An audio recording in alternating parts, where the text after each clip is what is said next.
Good morning to all my lovely students out there. I welcome you all for today's English class. Students, before beginning the class, let us recall back what we have done in our previous class. In our previous class, we have started a new lesson, right students? And the name of the lesson was Puppet Traditions of India, wherein we have seen that puppet was one of the most traditional way of narrating stories, right? And I have also told you students that the person who moves the puppet is called the puppeteer or the sutradhar, right? And it is the creativity of the puppeteer that makes a lifeless doll like puppets alive. And we have also covered up the two different kinds of puppets, right? The two different kind of puppetry which we had seen in our last class, where the first one was string puppets, wherein we have seen that different colors of puppets would be used for narrating stories with the help of string, where the sutradhar or the puppeteer would just intact strings on the different body parts of the puppet and try to move the puppet with the help of the string and make the puppet look alive, right? And also we have seen the second one, which was shadow puppets, right students, where we have seen that it is what? It is like a cut out, flat cut out, paper cut out, mostly made of leathers. And what would the puppeteers do? The puppeteers would just behind a white sheet of cloth, they will hold the puppets along with the different props or objects which they are using, and a light would be reflected on the white sheet of cloth, and on the other side there would be the audience who would be watching the show, right? And then that was called as the shadow puppets. In our today's class, we will cover up yet the other two categories of puppets, that is glove puppets. What are glove puppets? We are going to see in today's class, and also we are going to see what are wrought puppets. So I hope all of you are excited. So let's get started students. So students, please get ready with page number 47 of your English textbook. The third category of puppets, glove puppets. Glove puppets, as the name suggests, fit on the hands like gloves.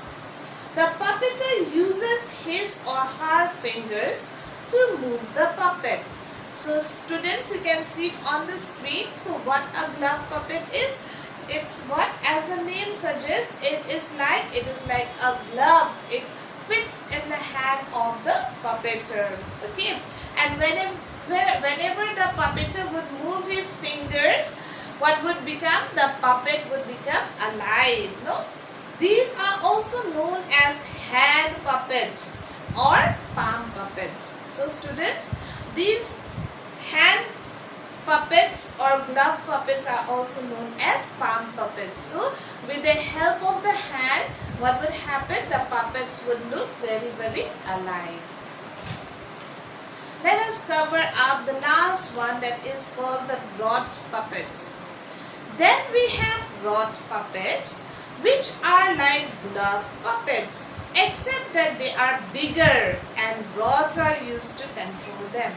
So the other category of puppet is called as the wrought puppet. It is similar to that of what? To that of hand puppets. It is similar to that of glove puppets or hand puppets, which we have seen just now.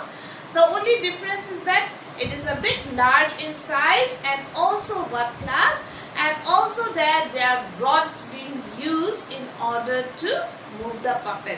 So rods are intact in the body of the puppet, and the puppeteer would move the rod.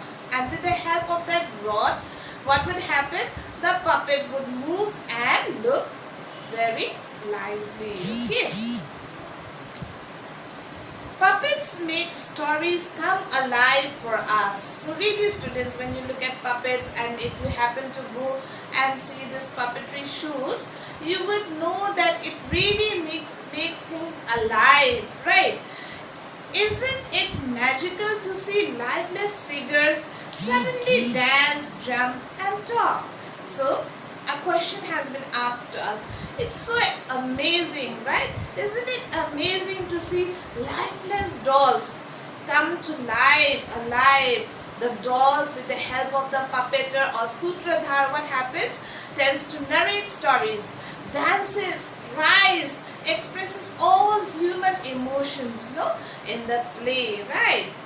These ancient props have always entertained and brought people together.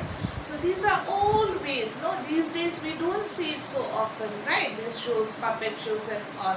These are what? These are ancient props used to entertain people, to give mass education to them, and also use as a means of recreation, rest and recreation, right?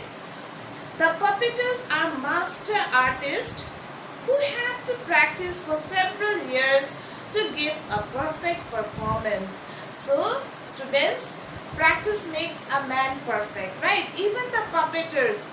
Today, if I make a puppet, tomorrow I will not become a puppeteer. It takes a lot of hard work to use that puppet in a perfect manner. Okay. So here it has been stated that in the olden times the puppeteer used to really work hard to give a best performance. Just like the actor and actresses in the movies which you see, right? When you see the movies, you can see how well they have performed. But behind the scene, you actually don't have any idea of how hard they have worked day in and day out. Just to give one perfect shot, they keep on doing cuts, right? They sometimes, by now I think all of you know the pain of taking a video as well, right? You all are giving a presentation, and you know, just to give a short presentation also, how many times you cut the video, again you reshoot it. Similar was the case with the puppeteers. Earlier, what happened? They used to practice a lot to give a perfect performance. In olden days, puppeteers would travel from village to village doing puppet shows. So earlier on, what happened in olden days, ancient times, they used to travel from one village to another to give different puppet shows. Okay, they would leave behind stories and memories. So what happened? They would travel from one village to another. They would have their own group, and when they would leave from one village to another, the memories would be there, right? The villagers who have seen their performance would really cherish their performance throughout their life. They kept culture and rich heritage intact through their puppet shows. As I have already mentioned, students, in the beginning, that India is a land of rich culture and heritage, no? And these puppeteers, what they would do, whenever they would do shows, puppet shows, they would give moral lessons and values through their shows. So what would happen was, this rich culture and heritage would remain intact. They would stick. People would get to know more about it. People would follow the rules and regulations and the customs and traditions with the help of this puppet shows as well. Nowadays, puppetry is no longer as popular as it was. Rarely we find it, right? Nowadays, it's no longer so popular. Many of us, we don't even know that there are puppet shows going on, right? The medium of telling stories has changed. These days, the medium of telling stories has changed, right? It is no more with the help of those old puppets, right? In these days, there are modern technologies, and then the medium of telling stories and listening to it has changed. We can now see stories on TV and read them in magazines, storybooks and comics. So now what can we do? We can even just open our television, we can see their stories, right? Or even read it in what? Magazines, storybooks, comics. But the charm of stories remains the same. But the charm, the charisma of stories, right? The beauty of stories remains the same. And what happens is that we still love to hear stories, may it be with the help of puppet, may it be with the help of television or even storybooks.